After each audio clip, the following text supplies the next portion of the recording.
The transport ship descended through purple clouds, carrying 47 warriors from across the galaxy. Commander Sarah Chun sat among them, checking her gear one last time. Around her, the other contestants towered, glowed, or shifted in ways that made her eyes hurt. To her left sat a Vexter, its body made of living crystal that hummed with internal energy. The creature stood nearly 8 feet tall and could survive temperatures that would vaporize steel. To her right, a collective of Zelm beings moved as one, their shared consciousness allowing them to coordinate perfectly. Across the aisle, a Carven assassin flickered in and out of reality, its phase-shifting ability making it nearly impossible to hit. They all looked at Sarah the same way, like she was already dead. "The soft one thinks she can survive," one contestant chittered in Galactic Standard. Laughter rippled through the transport. Sarah didn't respond. She'd heard worse in boot camp. The Crucible had broken empires. For 3,000 years, the Galactic Council used it to test species seeking membership. The rules were simple. Survive the trials, complete the objectives, and prove your species deserved a seat at the table. Most species sent their absolute best. Warriors enhanced with genetic modification and equipped with technology that bordered on magic. Earth sent Sarah standard Marine issue equipment. No modifications. No enhancements. Just a 34-year-old career soldier who'd volunteered because someone had to. The ship landed hard. The doors opened to reveal their first trial, the Margot Swamps. The gravity here was 3 times Earth standard. The air was thick with acidic mist. The water could dissolve bone in minutes. Native creatures hunted in packs. And the objectives were scattered across 50 miles of hostile terrain. Contestants will retrieve 3 beacons and return to the extraction point, the automated voice announced. You have 72 hours. Begin. The warriors exploded into motion. The Vexter simply walked into the swamp, its crystalline body resistant to the acid. The Zelm collective spread out, covering more ground. The Carven vanished, phasing through obstacles. Others flew, burrowed, or sprinted with superhuman speed. Sarah took one step and nearly fell. The gravity pressed down on her like a physical weight. Each breath burned her lungs with acidic vapor. Her equipment, rated for Earth's harshest environments, immediately began to corrode. She activated her rebreather and started walking. Slow, steady, 1 foot in front of the other. By the first hour, 3 contestants had withdrawn. The gravity had crushed their internal organs. By the second hour, the acid had claimed 5 more, eating through their protections faster than they'd anticipated. By nightfall, half the field was gone. Sarah found the first beacon at hour 15. Her boots had dissolved. Her armor was pitted and thin. Every muscle screamed from fighting the gravity. She grabbed the beacon, marked it on her nav system, and kept moving. The Vexter found her at hour 20. It studied her with something that might have been curiosity. You are damaged, it observed. Why do you persist? Sarah looked up at the crystal warrior. Her face was burned from acid splash. Her hands were raw. Because I'm not done yet. The Vexter made a sound like wind chimes. Interesting. It moved on. The second beacon was guarded by native creatures. Pack hunters with acid spit and razor teeth. Sarah watched them from cover, studying their patterns. She couldn't outrun them. Couldn't outfight them. So she waited until they slept and crawled past them on her belly, moving 1 inch at a time through mud that burned her skin. It took 6 hours. But she got the beacon. By hour 40, only 12 contestants remained. Sarah's equipment was failing. Her rebreather was clogged. Her nav system was glitching. She couldn't feel her feet anymore, and she was pretty sure she had chemical burns over 60% of her body. She found the third beacon at hour 52. A Zelm collective unit was already there, moving to claim it. They moved as one, fast and coordinated. Sarah couldn't beat them to a dot, so she threw a rock. It hit the water with a splash. The noise attracted the pack hunters. They came fast, dozens of them. The Zeln collective scattered, their coordination breaking under the assault. Sarah used the chaos to grab the beacon and run. She didn't make it far before she collapsed. The gravity, the burns, the exhaustion, all of it hit her at once. She lay in the acidic mud, barely conscious. The beacon clutched to her chest. The carven appeared above her, flickering into existence. "You have lost, human. I will take your beacon." Sarah looked up through blurred vision. Then she did something the assassin didn't expect. She smiled. "Go ahead. Try." The carven reached down. Sarah's hand shot out, grabbing its wrist. A split second it became solid to interact with the beacon. She'd been counting its phase cycle, watching the pattern. The assassin shrieked and phased away. "Can't carry the beacon if you're not solid," Sarah coughed. "And I'm not letting go." She stood up. Her legs shook. Her vision swam.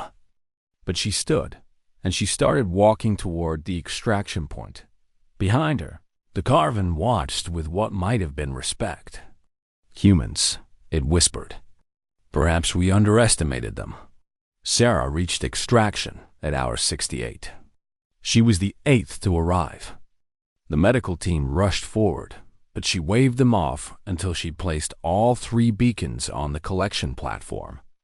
Only then did she let them catch her as she fell in the observation room. The council members reviewed the footage. One turned to another. The human should have died at hour 20. How is she still functional? The other member, older and more experienced, watched Sarah being treated. "I've seen this before. Not often, but sometimes. There are species in this galaxy that survive through strength, through speed, through intelligence. Then there are species that survive through something else." It paused. They survive through sheer refusal to die. The trials had just begun, and the galaxy was about to learn what humanity meant by endurance. The medical bay hummed with activity as alien doctors worked on the survivors. Sarah lay on a treatment table while a spider-like medic applied regenerative gel to her chemical burns. Across the room, the other 11 survivors received similar care. Some glowed with healing energy. Others submerged themselves in specialized tanks. The Vexter simply stood still, its crystalline structure repairing itself naturally.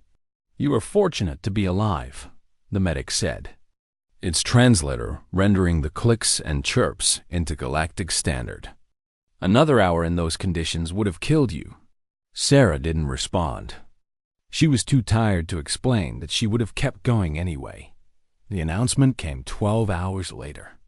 Contestants have 6 hours to prepare. The second trial begins at dawn. The whispers started immediately. The second trial was always worse than the first. That was the point. The crucible didn't just test strength or skill. It tested the ability to keep going when your body screamed to stop. Sarah checked her new equipment. They'd given her a replacement suit, but it was basic. No special modifications for the next environment. She didn't ask what was coming. It didn't matter. She'd face it either way. Dawn came cold. The transport doors opened to reveal a landscape of ice and wind. The temperature readout on Sarah's suit flashed a warning, -140 degrees Celsius. The wind howled at speeds that could strip flesh from bone. In the distance, ice formations jutted up like frozen teeth against a gray sky. "Welcome to Helium 4, the automated voice announced. "Contestants will navigate to 3 checkpoints and complete the objectives at each. Time limit, 48 hours. Warning, temperatures will drop to -180 degrees Celsius during the night cycle. Begin." The contestants moved out. The Vexter walked calmly into the blizzard, its body naturally resistant to temperature extremes. 3 other contestants activated environmental shields that shimmered around them. The Zeln collective huddled together, sharing body heat through their connection. The Garvin phased partially out of reality, the cold affecting it less when it wasn't fully solid. Sarah activated her suit's heating unit and started walking. Within minutes, she knew she was in trouble. Her suit was rated for extreme cold, but not this extreme. The heating unit struggled. The wind found every gap, every seal. Her core temperature started to drop. By hour 2, 3 contestants had withdrawn. The cold had exceeded their tolerances. By hour 4, 2 more had died, their bodies simply giving up when their biological systems froze. Sarah reached the first checkpoint at hour 6. Her heating unit was failing. The readout showed it operating at 40% capacity. Her fingers were numb. Her toes had no feeling at all. The objective was simple: repair a communications array. It required removing her gloves. She looked at the array, then at her gloves. Then she did the math. If she removed her gloves, she'd get frostbite in seconds, permanent damage in minutes. But she'd also complete the objective. Sarah pulled off her gloves. The cold hit her hands like knives. She worked fast, fingers fumbling with components that felt like ice. Her skin turned white, then blue. She couldn't feel what she was doing anymore, working by memory and training. 30 seconds. 1 minute. 2 minutes. The array lit up. Objective complete. Sarah pulled her gloves back on, but the damage was done. Her fingers were frostbitten, the tissue dying. She kept walking. The observers in the council chamber watched in silence. Her core temperature is dropping below safe levels, one noted. She should be unconscious. Look at her movement pattern, another said. She's compensating, moving faster to generate heat. That won't be enough. She'd die before the next checkpoint. But Sarah didn't die. When her heating unit failed completely at hour 9, she started running. When running wasn't enough, she did exercises between each stretch of movement. Jumping jacks, burpees, anything to keep her body generating heat. Her muscles screamed. Her lungs burned. But her core temperature stabilized. Barely. The second checkpoint came at hour 16. The objective was combat. Defeat 2 automated defense drones. In this cold, with frostbitten hands, and a body that was well past its limits, the drones activated when she approached. They moved fast, programmed to test combat ability under stress. Sarah couldn't feel her hands. Her movements were sluggish from the cold. She should have failed in the first 30 seconds. Instead, she changed tactics. She couldn't win with speed or precision. So she used the environment. She led the drones into the ice formations, using the terrain to slow them. When one got close, she grabbed it with her dead hands and smashed it against the ice until it broke. The second one she simply tackled, using her body weight to pin it down while she destroyed its sensors with frozen fingers. It wasn't elegant. It wasn't efficient. But it worked. By hour 24, only 5 contestants remained active. Sarah was in last place, moving slower than the others. Her body temperature had dropped to levels that should induce unconsciousness. Medical monitors screamed warnings. Council observers debated whether to pull her from the trial, but something strange was happening. The other contestants, despite their advantages, were starting to struggle. The Vexther's crystal structure was developing fractures from the temperature stress. The Zeln collective was losing coherence as individual units began to shut down. Even the Carven was phasing less frequently, conserving energy. They all had limits. Biological or technological, everyone had a point where they simply couldn't continue. Everyone except Sarah. Apparently, she reached the third checkpoint at hour 36. Her suit was useless. Her body was hypothermic. Her hands were black with frostbite. She couldn't stop shivering. But she was there. The final objective was puzzling. Solve a complex mechanical puzzle to unlock the beacon. It required fine motor control and steady hands. Sarah looked at her frozen, dying fingers and almost laughed. The crucible had a sense of humor. She began working the puzzle. Her fingers didn't respond right. She couldn't feel the pieces. She had to watch her hands to know what they were doing. It took her 3 hours. 3 hours of fumbling, failing, trying again. Her body temperature dropped further. The medical alerts went from warnings to critical alerts, but she solved it. The beacon unlocked. Sarah grabbed it and turned toward extraction. 44 hours had passed. She had 4 hours to reach the extraction point, 5 miles away. She didn't make it by walking. She crawled the last mile, dragging herself through ice and snow. Her body was shutting down, system by system. But some part of her, some stubborn core of will, refused to stop. She reached extraction at hour 47 and 53 minutes. 7 minutes before the deadline. She placed the beacon on the platform, then collapsed. The Vexter was already there. It had arrived hours earlier. It looked at Sarah's broken body with its alien eyes. "The human is dying," it said to the medical team. Why did she not withdraw? Sarah heard the question through the fog of hypothermia. She managed one word before unconsciousness took her. Quit? The word hung in the cold air. The Vexter was quiet for a long moment. Then it made that wind chime sound again. This time, it sounded almost like approval. In the observation room. The council was in chaos.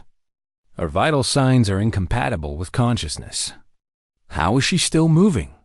Look at the data, another member said, pulling up comparative scans. Other species have limits, hard stops where biology prevents further function. Humans have them too, but there's something else. Something that overrides it. They can push past their limits through will alone. That's not possible. That violates basic biological principles. The older council member who'd spoken before looked at Sarah being rushed to intensive care. Humans evolved as persistence hunters. They chased prey until it died of exhaustion. They're built to simply outlast anything. We thought that was just physical endurance. We were wrong. It's mental. They've evolved to ignore their own bodies screaming at them to stop. That's insane. Yes, the council member agreed. It is. The medical bay was quiet when Sarah woke. Her hands were in regeneration chambers. Her body was wrapped in thermal blankets. The Vexter sat nearby, its crystalline body reflecting the medical lights. You survived, it said. Sarah's throat was raw, but she managed to speak. Not done yet. The Vexter made that sound again. No, you are not. The final trial awaits. Sarah closed her eyes. Somewhere deep inside, past the pain and exhaustion, past the common sense that said to quit, she felt it. The thing that made her human. The thing that didn't know how to stop. One more trial. She could do one more trial. She had to. The regeneration chambers worked for 3 days.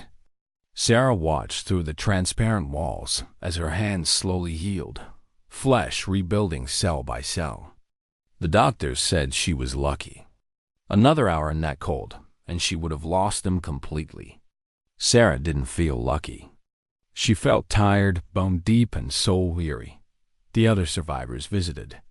The Vexter came daily, sitting in silence. The Carven appeared once, its form flickering uncertainly. You should have died, it said. Not an insult. Just an observation. Probably, Sarah agreed. Only 5 contestants remained. The Crucible had claimed 42 warriors from across the galaxy. The strongest, the fastest, the most technologically advanced. All gone. What remained was a crystal warrior, a phase-shifting assassin, 2 beings Sarah had barely interacted with, and 1 very stubborn human. On the 4th day, They announced the final trial. The transport took them to a planet that looked almost welcoming after ice and acid. The jungle below was green and lush, full of life.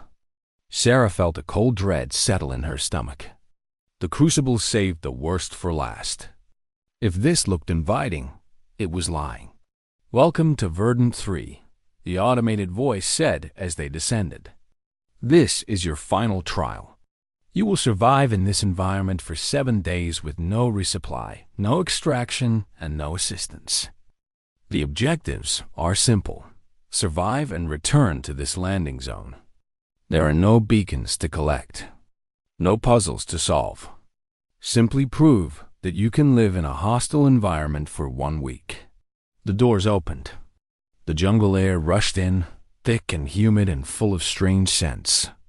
Sarah activated her scanner. It immediately lit up with warnings. Toxic plants, venomous creatures, predators. The air itself carried spores that could cause infection. The water was contaminated. Nothing here was safe. Begin. The 5 contestants moved into the jungle, each choosing their own path. The Vexter walked straight in, its crystalline body immune to most toxins. The Carven flickered between trees, avoiding threats by not fully existing in reality. The other 2 contestants, a hulking Draken warrior and a swift Scylla scout, used their natural abilities to navigate the dangers. Sarah moved carefully, studying everything. Her scanner identified threats, but it couldn't tell her how to avoid them all. The jungle was a maze of death. Step on the wrong plant, brush the wrong leaf, drink from the wrong water source, and you were done. By day 2, the Draken warrior was dead. It had eaten something its biology couldn't process. Even its enhanced metabolism couldn't save it. The body was found by the monitoring drones, already being consumed by the jungle. Sarah marked the location and moved on. She was hungry. Her rations were gone. She needed food, but everything here was potentially lethal. So she watched.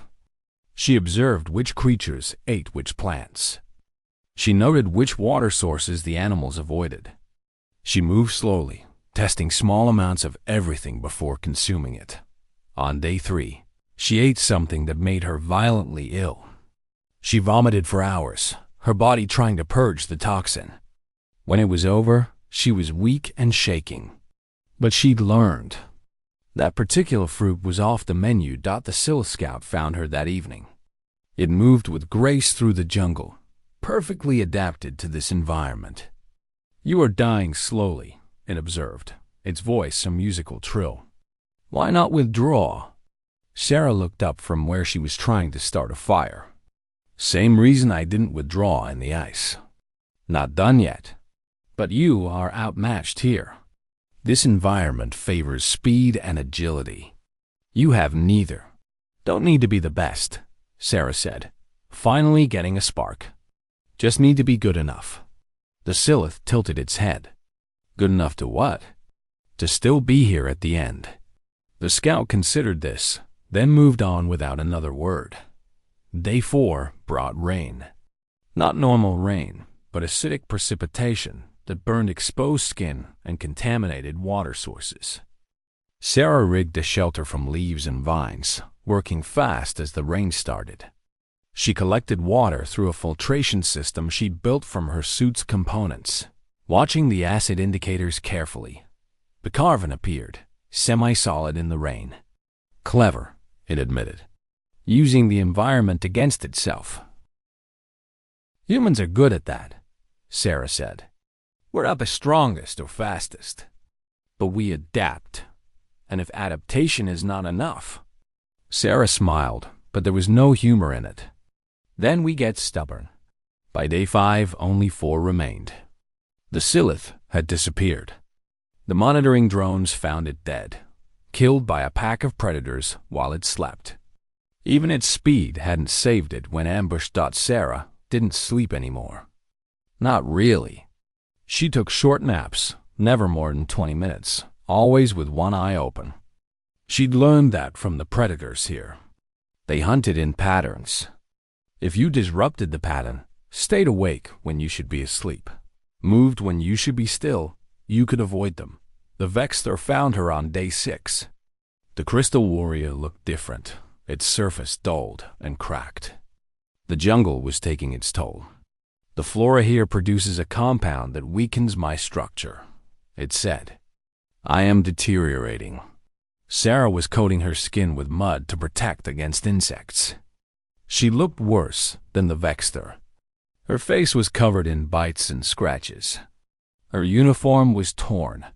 Her body was thin from lack of food and constant movement. But her eyes were still sharp. Can you make it to day 7? She asked. Unknown. Can you? Sarah thought about it. Honestly assessed herself.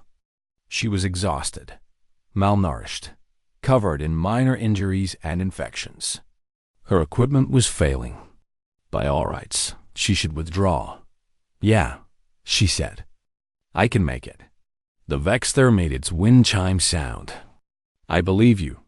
I do not understand why, but I believe you. That night, Sarah's shelter was attacked by predators. They came in a pack, 6-legged things with too many teeth. She fought them with a makeshift spear and fire. She was bitten, clawed, and thrown against trees. But she didn't run. Couldn't run. This was her shelter, her territory. She'd built it, defended it.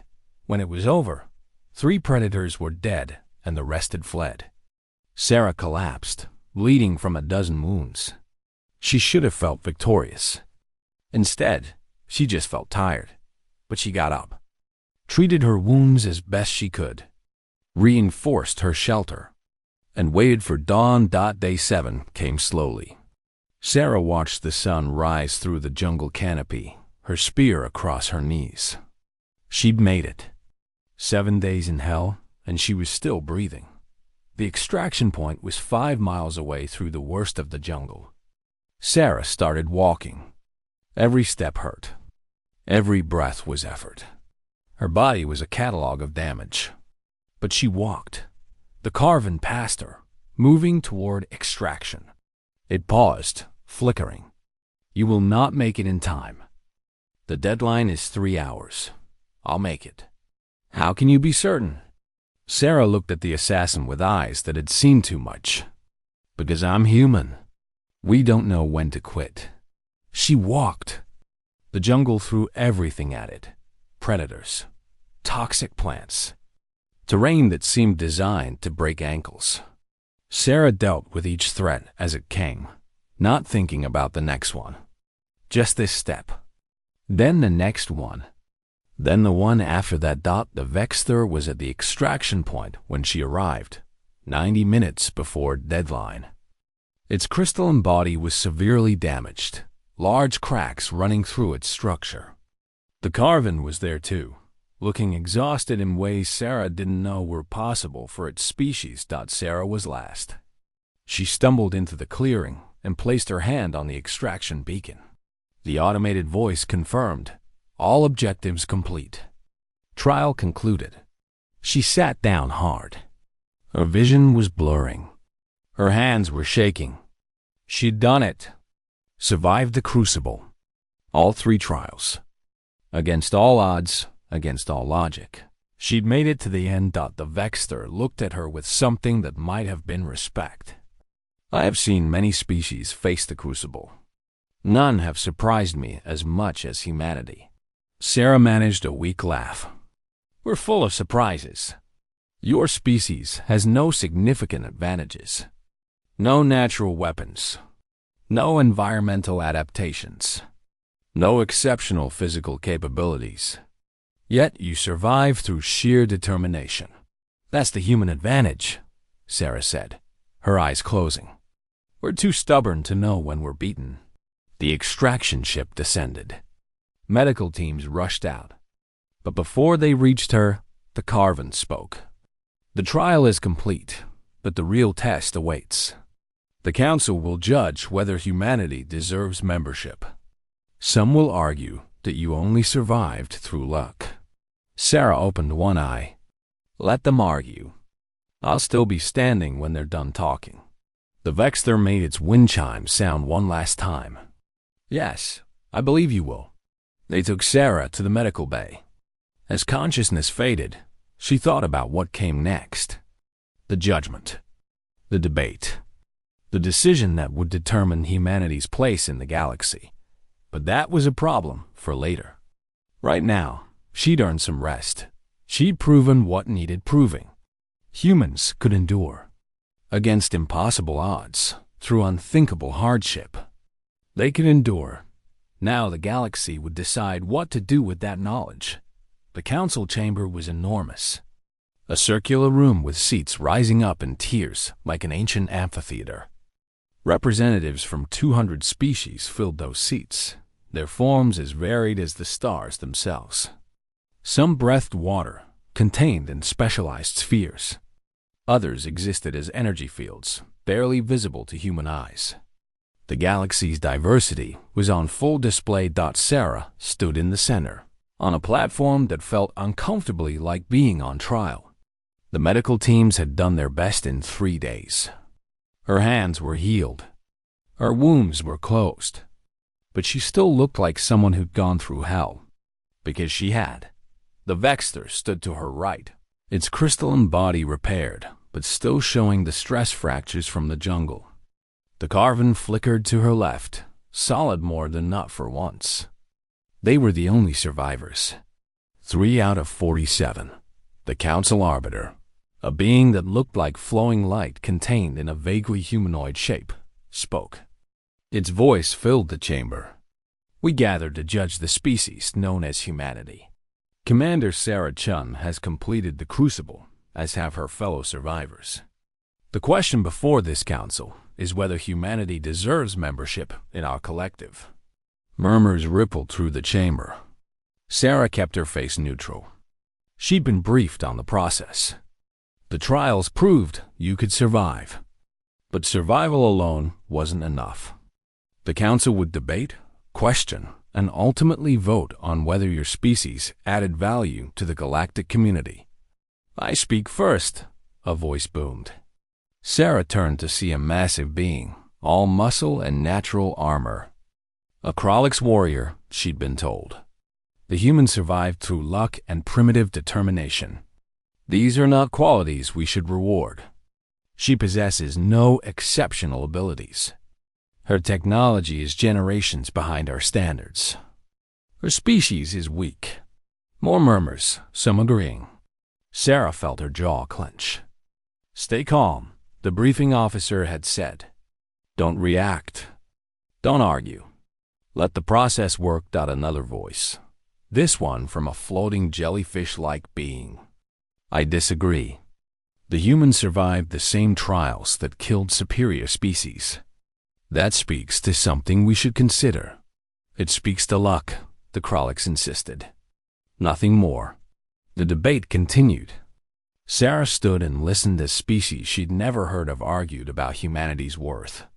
Some saw value in persistence. Others saw only weakness. The arguments went in circles, getting nowhere. Finally, the Carven spoke. Its voice was quiet, but the chamber fell silent to hear it. I challenged the human in the acid swamps. I believed her weak. She grabbed me when I faced solid and refused to let go. In the ice, I watched her work with hands that were dying from frostbite. In the jungle, I saw her fight predators that should have killed her easily. She is not lucky. She is something else. And what is that? The Krolix demanded, unyielding. The Vexter chimed in, its crystalline voice clear. I have fought in 17 campaigns. I have seen warriors from countless species. The human possesses something rare. Not strength or speed, but the simple refusal to accept defeat. This has value. Value? The Krolix laughed. What value is stubbornness against superior firepower? Against advanced technology? Against species that have evolved for war? Sarah couldn't stay quiet anymore. May I speak? The Arbiter's light pulsed. You may. Sarah looked around the chamber, meeting alien eyes across hundreds of species. You're right. Humanity isn't the strongest. We're not the fastest or the smartest. Our technology is primitive compared to yours. If this were a contest of pure capability, we'd lose. Then why should we accept you? The Krolix asked. Because capability isn't everything, Sarah said. You want to know what humans bring to the table. We bring endurance. We bring the ability to keep going when everything says to stop. You know what my species did on Earth? We walked. While other predators ran faster and hit harder, we just walked after our prey. For hours. For days. Until they collapse from exhaustion. That's what we do. We outlast. That's your grand contribution? The Krolix scoffed. Walking? No, Sarah said, her voice hardening. That's just an example. Here's what we really bring. We don't quit. Ever. If you accept humanity into this council, you're getting a species that will still be fighting when everyone else has given up. We'll still be working on problems after others have declared them impossible. We'll still be here at the end, no matter what the galaxy throws at us. Silence filled the chamber. Then a new voice spoke, old and creaking. The young human speaks truth, but perhaps not the whole truth. I have studied Earth's history since the trials began. I have learned disturbing things. Sarah's stomach dropped. Here it comes, she thought. The old voice continued. Humanity has survived ice ages that should have killed them. Plagues that claimed half their population. Wars that spanned their entire world. Disasters natural and self-made. They have come to the brink of extinction repeatedly, and they have never stopped. Does the Council understand what that means? That they are resilient, someone offered. No, the old voice said. It means they do not understand the concept of a lost cause. They will pursue objectives long past the point of sanity. They will sacrifice everything for victory. They will turn defeat into Pyrrhic stalemate through sheer refusal to surrender. This is not resilience. This is something close to madness. The chamber erupted in argument. Sarah stood in the center of it all, unsure if she'd just been praised or condemned.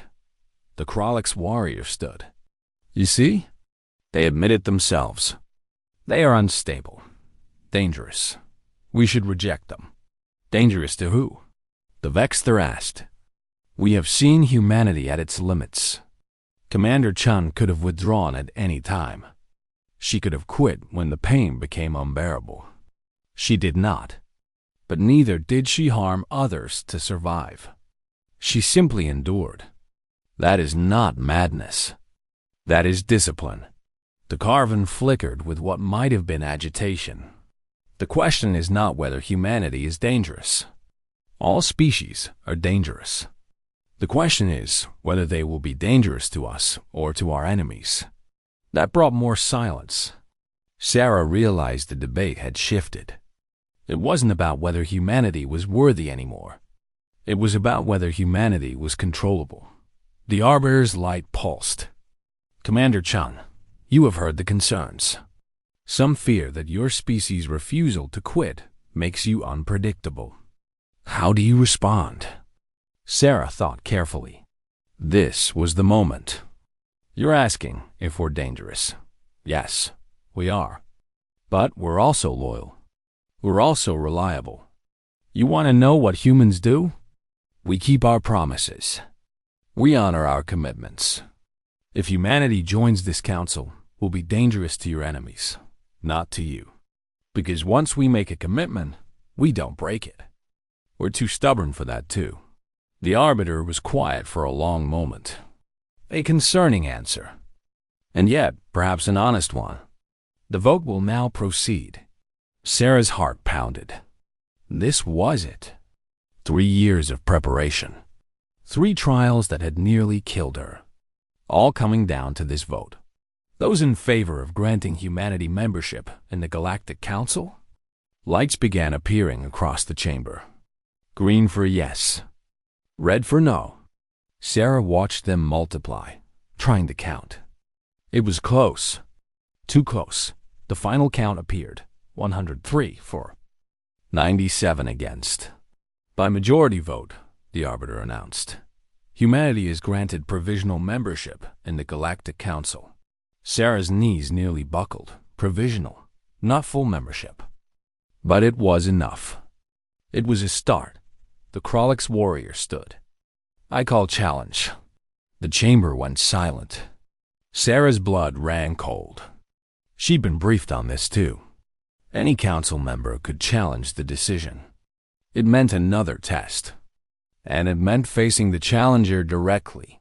Denied, the arbiter said. Commander Chun has completed the crucible. No further trials are permitted. Not a trial, the Krolix said. A demonstration. You claim humans do not quit. Prove it. Stand there, human. No support. No assistance. Simply stand until I am satisfied that you possess the endurance you claim.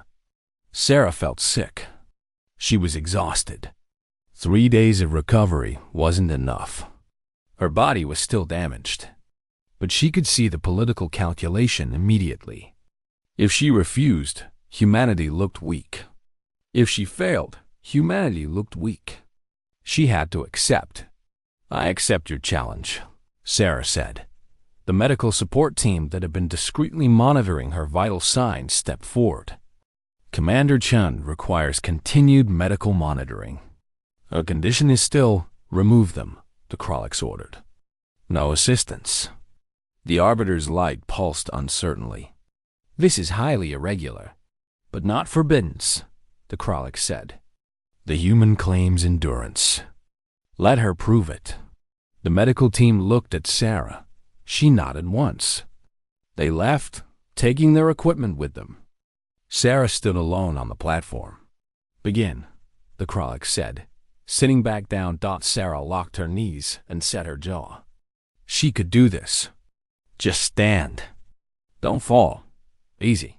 The first 10 minutes were easy. The next 10 were harder. By 30 minutes, Sarah's legs were shaking. Her vision was starting to blur. The exhaustion she'd been holding back came rushing in. By 1 hour, she was swaying. Other council members were shifting uncomfortably.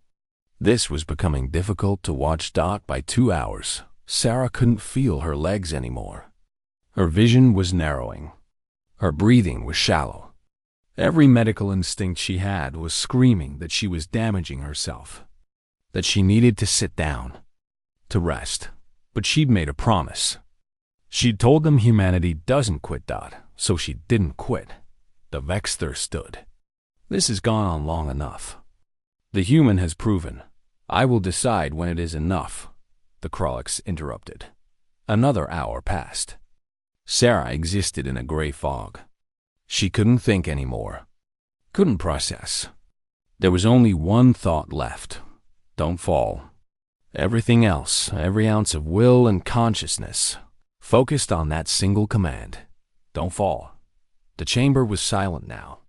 Even those who'd voted against humanity watched with something like awe. Sarah wasn't upright through strength or training anymore.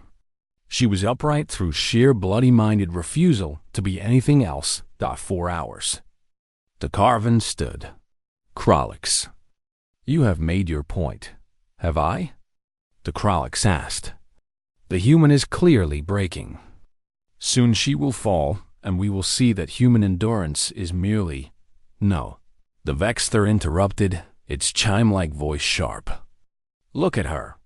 Truly look. She should have fallen 2 hours ago. Her vital signs, visible even without equipment, indicate she should be unconscious. Yet she stands.